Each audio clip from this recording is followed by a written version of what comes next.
Bienvenue dans le podcast Evolia. Je suis Valérie Varnet et je vous accompagne ici pour explorer l'essentiel, la relation à soi, aux autres et le chemin vers une vie plus apaisée, alignée et pleine de sens, au travail comme à la maison. Chaque épisode vous offre des outils simples, des idées concrètes et des clés pour transformer votre quotidien. Alors prenez une pause, respirez et commençons ensemble l'épisode du jour.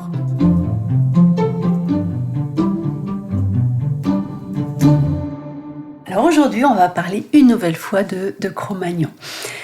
Et on va surtout changer de regard, voir comment changer de regard sur l'allié le plus précieux qu'on peut avoir. Parce que souvent, on a certaines réactions qui nous dépassent, dans certaines situations, au lieu de rester calme comme on voudrait, on s'énerve, l'autre nous énerve. Ou alors, on veut avancer, on a tout pour avancer, puis on sent que ça bloque à l'intérieur. Des fois, on a envie de dire oui, et on dit non, j'ai pas envie. Ou au contraire, des fois, on a envie de dire non, mais on s'écoute pas et on dit oui à l'autre et on se dit non à soi. Donc c'est fabuleux quand même tout ça, parce que avec tous les moyens qu'on a aujourd'hui, tous les outils qu'on a aujourd'hui, il y a toujours des choses qui bloquent à l'intérieur. Et ce qui est important de savoir, c'est que dans notre mental, on croit être le pilote, on croit prendre les décisions pour nous, on croit monter les projets qui nous font envie, on croit. Et en fait, il y a toujours en filigrane, par derrière, notre Cro-Magnon, c'est la part la plus archaïque de notre cerveau, qui va prendre les décisions pour nous, qui va avoir pour mission de nous maintenir en vie, de nous maintenir en sécurité, d'éviter qu'on souffre. Et donc tout ça fait que, suivant ce qui nous arrive dans notre vie ici et maintenant, mais lui, il va avoir des réactions un peu archaïques des fois qu'on ne comprend absolument pas. Et comme on ne les comprend pas, on ne peut pas évoluer, on ne peut pas... Tant qu'on n'a pas compris quelque chose, tant qu'on n'a pas pris conscience de quelque chose, on peut pas le faire évoluer. Donc en fait, ce qui est important de comprendre, c'est que ce Cro-Magnon, on l'a tous, c'est la partie la plus archaïque qu'on ait, qui s'active à la naissance, même avant notre naissance, c'est la partie du cerveau qui se développe. Et ce qu'il faut savoir, c'est que pourquoi moi je parle de Cro-Magnon de plus en plus souvent, et que maintenant je développe tout un accompagnement autour de l'évolution de Cro-Magnon, c'est que ça fait plus de 20 ans que je suis coach, que j'ai accompagné des milliers de personnes, que j'ai moi-même été accompagnée, que j'ai moi-même suivi des thérapies. Et je me rendais bien compte que, ok, ça allait bien le temps de... Mais après, quand j'étais sur le terrain dans ma vraie vie, ça ne tenait pas, ça n'était pas durable, ça recommençait autrement. Que ce soit de l'hypnose, que ce soit de l'EMDR, que ce soit une thérapie avec un psychologue ou que ce soit avec un coach, temporairement ça me faisait du bien, mais ça n'était pas durable. Et quand j'accompagnais les personnes qui venaient me voir pour des problèmes de confiance en soi, d'estime de soi, de syndrome de l'imposteur, ou au contraire de sensations, de sentiments de culpabilité à l'intérieur, quand bien même je les accompagnais ponctuellement sur leurs difficultés, ça marchait, mais ça revenait sous une autre forme. Donc je me suis dit quand même, c'est qu'il y a quelque chose de plus profond, de plus archaïque en nous, qui nous rejoint tous, nous les êtres humains. Et c'est ce fameux Cro-Magnon que j'ai détecté, parce que en le détectant et en aidant les personnes que j'accompagne à faire équipe avec lui, en fait, il y a des choses qui changent drastiquement dans leur vie d'aujourd'hui. D'accord ? Donc c'est pour ça que je développe de plus en plus l'accompagnement du Cro-Magnon, parce que c'est notre partie archaïque, qui n'est pas notre ennemie, même si elle nous met dans des positions difficiles. En fait, donc c'est la partie la plus ancienne dans notre cerveau, et notre Cro-Magnon, on a tous un Cro-Magnon. Et ce Cro-Magnon, depuis la nuit des temps, quelles que soient les personnes, en fait, il va avoir... Sa mission, c'est de nous préserver individuellement et nous préserver de l'ennemi, de l'attaque éventuelle extérieure. Et donc, quand il est sous stress, quand il croit qu'il y a un danger pour moi, il active les hormones du stress, et pour me préserver, il va avoir 3 façons de réagir. Soit il attaque, soit il fuit, soit il fige. D'accord ? Et ça nous est tous arrivé dans notre vie. Il y a quelqu'un qui nous dit quelque chose et ça nous met en colère. Ou au contraire, quelqu'un nous pose une question et on bug à l'intérieur parce que on n'a pas la réponse et on ne sait pas quoi dire. Ou au contraire, il y a quelqu'un qui va aborder un sujet avec nous, puis on va l'éviter. Donc en fait, pourquoi on fait ça et pourquoi on a tous les mêmes réactions? C'est parce que c'est notre Cro-Magnon, ok? Et donc, lui, sa mission, encore une fois, c'est de nous maintenir en vie, de nous maintenir en sécurité. Et comme il n'a pas appris à évoluer depuis la nuit des temps, Cro-Magnon, il est toujours resté archaïque. Donc c'est pour ça que des fois, en groupe, on ne va pas oser dire ce qu'on pense. On va s'auto-censurer. Pourquoi? Parce que Cro-Magnon, lui, être éjecté du groupe, c'est la fin de tout, on meurt. Donc il va tout faire pour que des fois on n'ose pas dire les choses. Et après, on va se retrouver dans des situations où on va se dire mais pourquoi j'ai rien dit, j'étais pas d'accord. Et j'ai pas osé, ça m'est même pas venu à l'idée de dire ce que je pensais. Donc quand il a peur pour nous, il va activer différents protocoles, différents programmes, plus de contrôle, plus de performance. C'est comme les personnes qui font beaucoup de sport. Donc le sport, ça leur permet de relâcher la pression. Mais à un moment, si on ne va pas en profondeur pour savoir qu'est-ce qui se passe vraiment à l'intérieur, j'aurais beau faire tout le sport que je veux, quand je m'arrête de faire du sport, je suis pas bien, par exemple. Si on reprend le syndrome de l'imposteur, vous êtes nombreux à m'en parler de ce fameux syndrome de l'imposteur. En fait, c'est aussi Cro-Magnon qui sait pas... Alors, si je reste au niveau imposteur et que je gère juste le problème imposteur, bon, ça peut aller bien.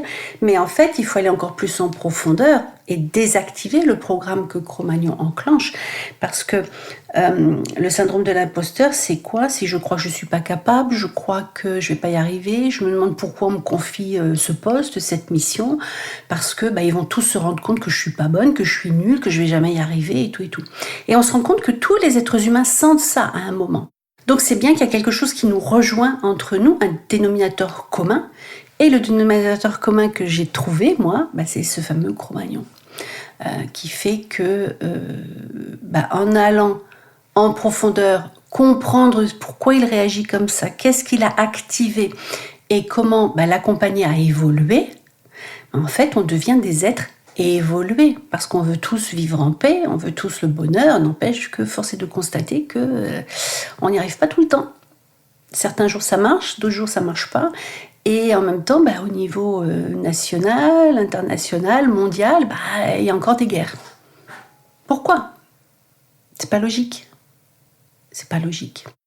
Donc en fait, la vraie évolution, au-delà du développement personnel, des thérapies, du coaching ponctuel dans ma vraie vie d'aujourd'hui, on se rend compte que quand on va intervenir au niveau plus profond de Cro-Magnon, ça permet d'avoir une véritable évolution intérieure parce que ça permet d'aller en alliance avec Cro-Magnon, un peu comme si on avait une équipe intérieure. Je parle souvent de la tête, du cœur et du ventre. Et quand ma tête, mon cœur et mon ventre sont alignés, sont d'accord, communiquent entre eux, font équipe ensemble, ma vie est plus facile. Mais il y a des jours où, à l'intérieur, je suis mélangée, je suis tiraillée et j'arrive pas à avancer. Et on se rend compte, moi je me suis rendu compte sur le terrain, et puis même pour moi, dans ma vie, que quand je parvenais à aligner ma tête, mon cœur et mon ventre, c'était important d'aller aussi au niveau primaire, au niveau archaïque, au niveau de Cro-Magnon, de faire équipe aussi avec mon Cro-Magnon, parce que j'avais beau être centrée, alignée ici et maintenant, il suffisait qu'il y ait quelqu'un de l'extérieur qui me dise quelque chose que Cro-Magnon interprète comme une attaque, je perdais mon centre. Je perdais mon alignement intérieur.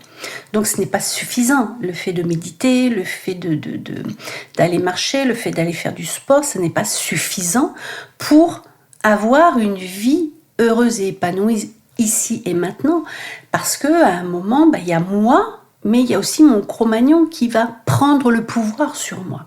Donc ce qui va être important, c'est de faire équipe avec lui, de lui dire « Ok, je comprends », mais pour pouvoir communiquer avec lui, encore faut-il apprendre à le détecter et à voir sa présence et à conscientiser sa présence. Sinon, c'est lui qui va réagir à notre place, qui va faire qu'on va s'engueuler avec les gens, et puis après on va le regretter. Donc en fait, c'est ça, c'est comment faire équipe intérieurement. Donc comment on peut faire? Déjà en l'écoutant, en se rendant compte que tiens, là je suis pas ok avec la réaction que je suis en train d'avoir, en ralentissant, et en n'étant plus du tac au tac avec ce qui se passe à l'extérieur, en prenant le temps de « Ok, attends, je vais voir, je vais réfléchir et je reviens vers toi avec une réponse. » Parce que si je sens que je m'énerve à l'intérieur, c'est pas à ce moment-là que je vais donner une bonne réponse. Et la dernière étape, si on peut parler d'étape, donc déjà l'accueil. Bon, première étape, ça serait l'accueillir pour pouvoir l'écouter. La deuxième étape, ça serait de essayer de comprendre ce qu'il est en train de dire en réagissant de ces façons un peu archaïques, de voir un peu ce qu'il a envie de dire et le danger que lui a détecté, qui n'existe pas forcément dans la vraie vie. Parce qu'il faut savoir que mon mental et mon Cro-Magnon ne sont pas capables de faire la différence entre le réel et ce que je me raconte. Donc, ça devient très compliqué parce que quelqu'un peut me dire quelque chose, sauf que cette personne ressemble à quelqu'un de mon enfance qui, par exemple, m'a humilié ou m'a abandonné. Cro-Magnon, lui, va faire l'amalgame entre cette personne et la douleur et l'agression initiale. Et pour lui, il va croire que c'est la même personne qu'avant. Il va projeter sur la personne dans ma vraie vie d'ici et maintenant la blessure et donc la personne qui m'a agressée à l'époque. Et ça, je peux pas continuer à fonctionner comme ça. Je peux pas continuer à fonctionner en décalé.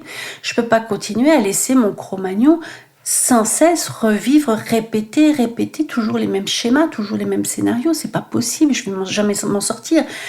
Donc c'est pour ça qu'à un moment, tout ce qui est développement personnel, tout ce qui est thérapie, tout ce qui est coaching, au niveau de ma vraie vie et de mon histoire personnelle, c'est pas suffisant parce que c'est plus profond. En fait, ce qui va nous activer les uns et les autres, c'est nos Cro-Magnons respectifs qui vont rentrer en guerre entre eux et qui vont faire qu'on va pas pouvoir s'entendre.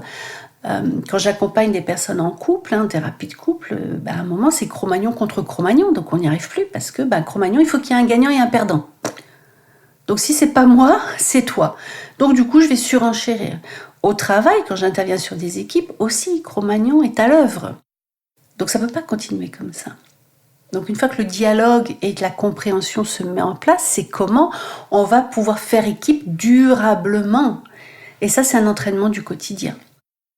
Parce que quand j'arrive à établir le dialogue avec lui, quand j'arrive à en faire un allié, je vais aussi pouvoir bosser en équipe et co-construire avec lui mon avenir. Parce que mon Cro-Magnon peut être mon meilleur allié pour me dépasser, pour oser faire des choses que j'ai jamais faites avant. Mais tant qu'il croit que je suis en danger, il ne pourra pas m'aider à évoluer. On ne pourra pas évoluer ensemble, on ne pourra pas créer la vie qui nous va bien. Parce que dans mon Cro-Magnon est là pour me protéger. Donc il y a toutes mes peurs, toutes mes blessures, tout ce qui s'est passé, aussi bien des blessures de rejet, d'abandon, d'injustice. Mais c'est aussi mon meilleur allié parce que si j'arrive à le sécuriser, c'est avec lui que je vais pouvoir déplacer des montagnes. C'est avec lui que je vais pouvoir faire des choses que personne n'a jamais fait jusqu'à présent. C'est avec lui que je vais pouvoir construire enfin de meilleures relations. Parce qu'à partir du moment où mon Cro-Magnon est sécurisé, apaisé, c'est un peu, il va pouvoir émulsionner. Je vais pouvoir être moi. Et je vais pouvoir enfin me reconnecter à moi. Et ça, c'est ce qu'on recherche tous. Se reconnecter en profondeur, vivre notre vie, déployer notre puissance, notre pouvoir d'agir, pas notre pouvoir de soumission, parce que là, c'est encore du Cro-Magnon. Mais ça va être ma puissance tranquille, ma force tranquille, qui fait que je vais pouvoir être moi dans toutes les sphères de ma vie, qui fait que je vais pouvoir dire non, je vais pouvoir dire oui, mais ce seront des vrais oui et des vrais non. Et voilà, donc à un moment, c'est comment j'avance en conscience. Mais pour avancer en conscience et arrêter de répéter inconsciemment tous nos schémas limitants, il n'y a qu'une solution, c'est aller faire équipe. Aller faire équipe avec Cro-Magnon. L'épisode touche à sa fin, j'espère qu'il t'a inspiré. Garde ce qui résonne et teste à ton rythme, un pas à la fois. Et si ça t'a plu, bien sûr, like et partage autour de toi. À très bientôt pour la suite. Bye bye.